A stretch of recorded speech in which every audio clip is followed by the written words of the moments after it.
bienvenue à tous, c'est l'heure de l'apéro. Bienvenue dans l'émission L'apéro du comptoir, le moment de débattre des sujets agricoles du moment. On refait donc le monde agricole. Alors les sujets du jour, c'est quoi un bon ministre? L'élevage peut-il être durable? Agrivoltaïsme, une place au soleil pour tous les agriculteurs. Et si on a le temps, on terminera avec un petit quiz pour tester la culture agricole de nos invités, de nos experts. Et pour nous accompagner aujourd'hui, j'accueille Nicole Ouvrard, directrice déléguée d'Agra. Elle a entendu le mot apéro, elle a pris le train, elle est débarquée directement ce matin de Paris. Merci d'être avec nous. Bonjour. Bonjour. À côté, Jean-Paul Rault, éleveur de moutons vendéens et président de France Génétique Élevage. Mathieu Théron, éleveur de limousines dans le Cantal, et pas que, aussi un peu maraîcher. Et enfin, Alexandre Royer, conférencier The Shift Project. Nicole, je vais commencer avec toi. Aujourd'hui, on a nommé Annie Genevard. Alors, elle est députée, elle a une expérience du milieu rural, elle a été maire de Morteau, députée du Doubs. C'est un profil plutôt littéraire avec un CAPES de lettres. Alors, est-ce que c'est un bon profil pour être ministre de l'Agriculture ?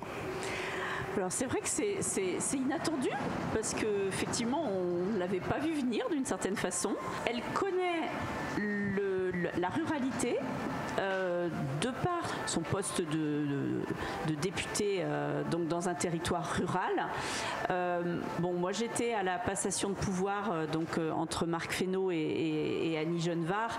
On a bien vu qu'elle comprend en fait les enjeux aujourd'hui de l'agriculture, des problématiques qui se posent aujourd'hui. Il me semble qu'elle va être dans cette approche, dans la continuité de ce qu'a pu faire Marc Fesneau. J'ai pas l'impression qu'il y ait une grande différence sur les grandes thématiques. On va donner la parole à un éleveur, Mathieu. Voilà, alors, des profils littéraires, il y en a déjà eu. Il y a eu Bruno Le Maire, qui était plutôt un littéraire. Alors, est-ce que c'est un bon ministre? Est-ce que ce genre de profil répond à tes attentes? Alors, moi, je suis trop jeune pour avoir connu Bruno Le Maire en tant que ministre de l'Agriculture.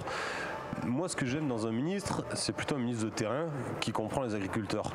Après, je ne sais pas qu'est-ce que Annie Genevard va faire. J'espère qu'elle sera à l'écoute des éleveurs et qu'elle oubliera un peu ses lettres. Parce que parfois, un peu les pieds dans la terre, c'est quand même là où on prend racine.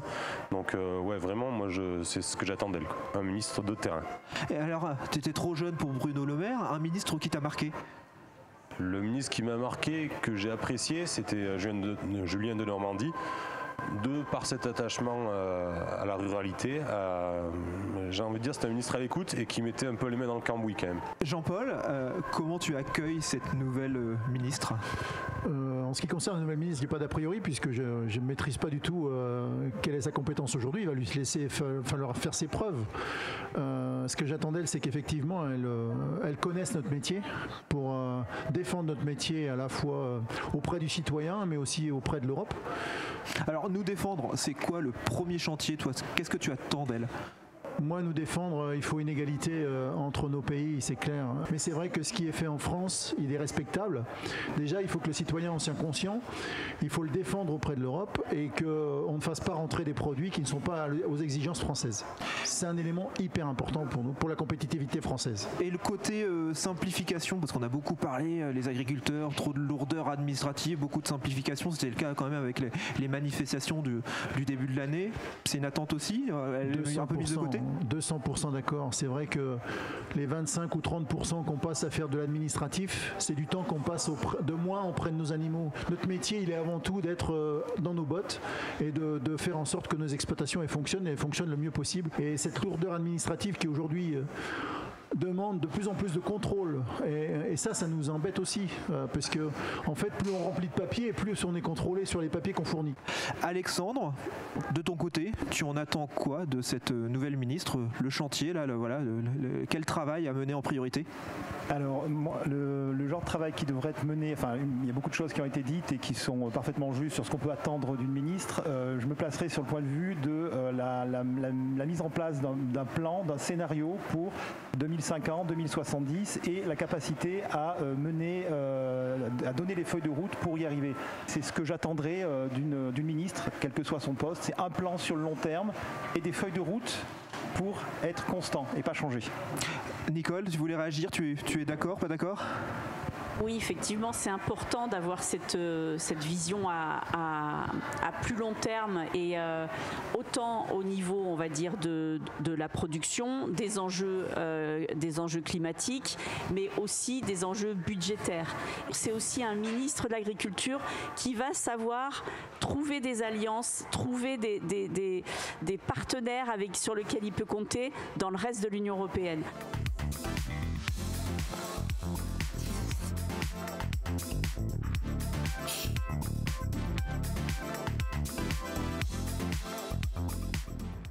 Alors l'élevage peut-il être vraiment durable? Alors déjà, Mathieu, quelle est ta définition de la durabilité?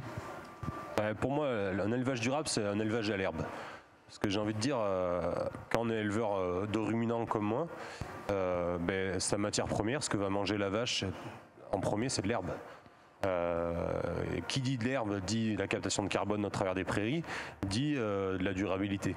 Mais dit aussi, au-delà de la durabilité, dit le maintien d'un écosystème, parce que quand je mets mes vaches en estive, sur l'estive que j'ai à 1200 mètres d'altitude, ça entretient une flore et une faune qui a toujours été là, parce qu'il y a eu de l'élevage, des transhumances.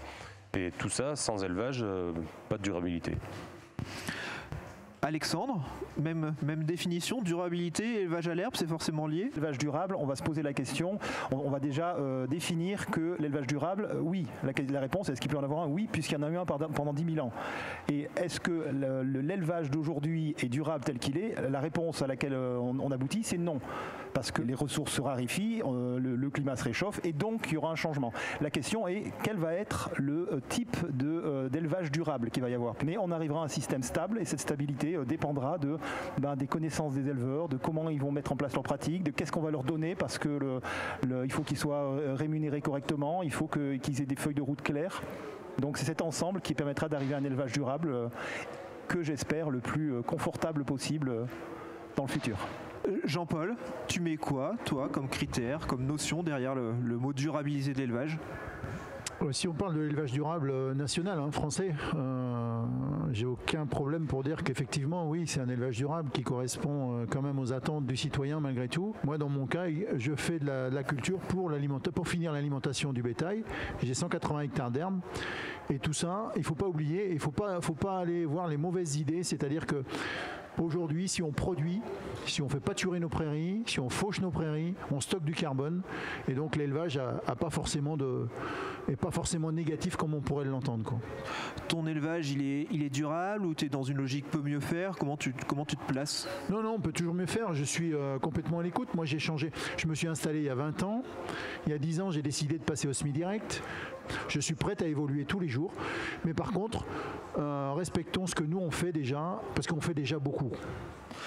Nicole, donc on a évoqué différents critères de durabilité, mais on n'a pas parlé de l'aspect économique, l'argent, les sous, ça compte aussi? C'est un critère de durabilité de l'élevage? Oui, et je dirais qu'aujourd'hui, c'est souvent ce critère-là qui fait que les éleveurs arrêtent la production d'élevage pour aller vers effectivement les grandes cultures.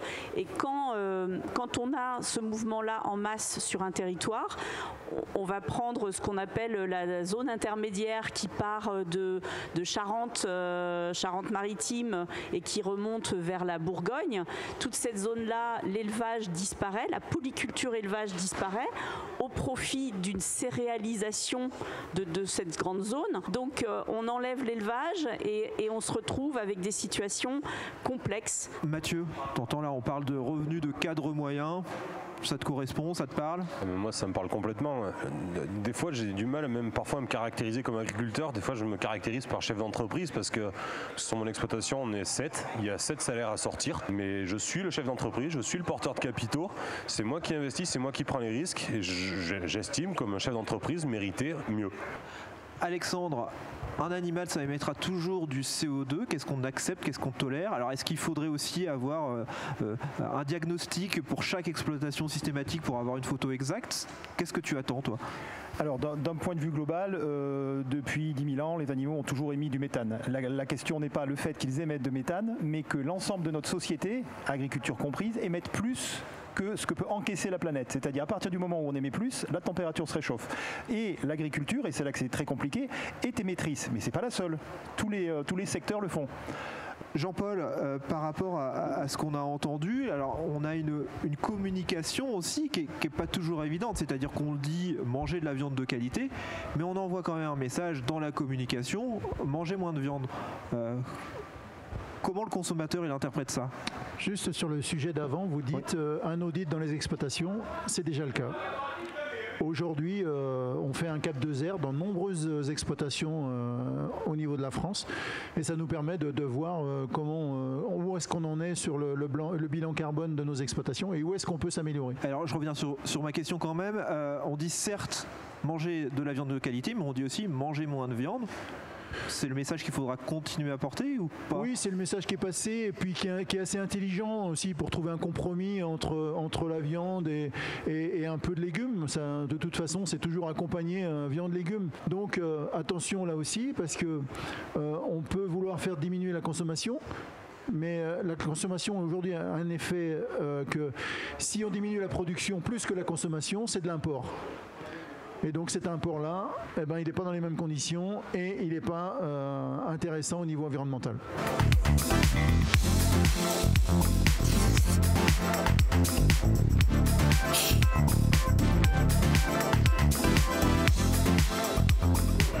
Alors l'agrivoltaïsme aujourd'hui c'est 1% de la l'objectif c'est 1%, moins de 1% de la SAU en 2030 selon les objectifs du gouvernement. C'est beaucoup, c'est peu. Mathieu, comment tu le perçois, ce chiffre? 1%, ça peut paraître peu, mais ramener à la surface, ça fait quand même beaucoup. Pour moi, ça fait trop. Il me semble qu'il reste encore beaucoup de toits à couvrir, de parkings, de grandes surfaces. Le profit du photovoltaïque bénéficierait à d'autres personnes que les agriculteurs. On a connu ça avec les barrages par exemple. Les barrages ils sont arrivés, ils ont pris du terrain agricole, on a exproprié les propriétaires, on leur a donné des clopinettes. Et par contre toute la valeur de l'électricité, elle est partie. Alors c'est-à-dire qu'il y a deux volets, il y a l'aspect qui apporte les capitaux, qui apporte la technicité. Aujourd'hui il n'y a pas de structure contrôlés par des agriculteurs Ça existe très clairement sur les toits. Les toits, aujourd'hui, les agriculteurs sont capables, dans notre fédé, on est capable de proposer des systèmes photovoltaïques sur des toits des agriculteurs. Et c'est les agriculteurs qui maîtrisent, il n'y a pas de sujet. Jean-Paul, l'agrivoltaïsme, chez toi ça tenterait parce qu'aujourd'hui il y a aussi le côté agriculteur à deux vitesses, c'est-à-dire qu'on est à côté d'un transformateur, on a le terrain bien exposé, on est sous la ligne électrique, ça va très bien, et puis à côté, à 10 km plus loin, il y aura l'agriculteur qui aura beaucoup moins de moyens, beaucoup moins de capacité d'investissement à l'avenir parce qu'il n'a pas cette manne financière de l'agrivoltaïsme. Est-ce qu'il faudra des projets mutualisés pour que tout le monde en profite? Oui, il n'y a pas que la proximité du transfo, il y a aussi les territoires. Aujourd'hui, moi je suis sur du Natura 2000 par exemple, où il est impossible de construire de l'agrivoltaïsme. Et justement, tout ça, il va falloir aussi, justement, tout le monde ne sera pas logé effectivement à la même égalité, mais c'est pas gênant. Moi je l'ai investi sur mes toitures, le photovoltaïque. Je ne l'ai pas mis dans mes champs, je l'ai mis sur mes toitures. C'est un revenu à peu près de 40 000 € par an sur mon exploitation parce que j'étais dans les premiers à le faire, aujourd'hui à 69 centimes. En fait, il y a un décalage de production d'herbe, c'est-à-dire que là où il n'y a pas les panneaux, il y a de l'herbe hiver-printemps, et là où il y a les panneaux, il y a de l'herbe l'été, sous les panneaux. Donc il y a un décalage de production et qui fait que finalement au niveau du pâturage on s'en sort pas plus mal et qu'au niveau du bien-être animal les animaux sont à l'ombre, donc il y a quand même pas mal de choses qui font que ça fonctionne plutôt bien. Mais ça veut dire qu'il faudra quand même accepter une espèce d'inégalité entre celui qui pourra avoir le parc photovoltaïque. Mais ça me semble de mon point de vue être un changement de métier, c'est-à-dire est-ce qu'il n'y a pas le risque qu'on délaisse l'activité agricole qui est un besoin vital pour quelque chose de plus rémunérateur mais qui n'est pas le même métier. Et la deuxième question que je me pose, c'est sur le long terme. On introduit des nouvelles technologies qui sont dépendantes de ressources, donc c'est très bien pour les 25 prochaines années. Et qu'est-ce qui se passe dans 25, 30 ans, 40 ans? Est-ce qu'on aura toujours accès au lithium, à l'osmium, aux 92 atomes qu'il faut aller chercher dans la nature? Ça, j'ai pas la réponse. Je me pose ces questions.